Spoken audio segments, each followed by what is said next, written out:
اعوذ باللہ من الشیطان الرجیم بسم اللہ الرحمن الرحیم رب اشرح لی صدری ویسر لی امری واحلل عقدۃ من لسانی یفقہوا قولی رب زدنی علما۔ سورہ آل عمران کی آیت نمبر 64۔ کل کہہ دیجئے یا اہل الکتاب، اے اہل کتاب، تعالوا آؤ،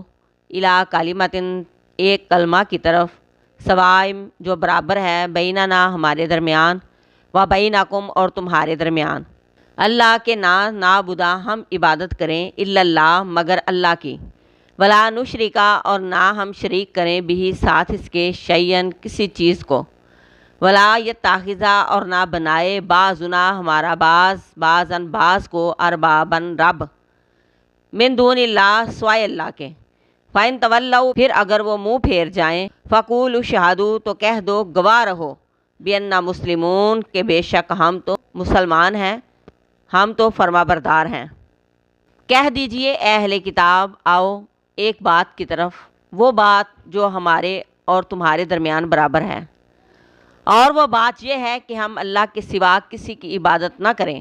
اور اس کے ساتھ کسی کو شریک نہ ٹھہرائیں۔ تمام انبیاء نے یہی اعلان کیا، یہی دعوت حق دی کہ اللہ ایک ہے، اس کا کوئی شریک نہیں۔ توحید یہ ہے کہ جو مقام اللہ کا ہے وہ کسی اور کو نہ دیا جائے،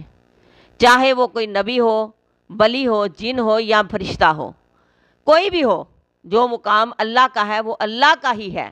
اس میں کسی کو شریک نہ کرنا ہی توحید کا اعلان کرنا ہے۔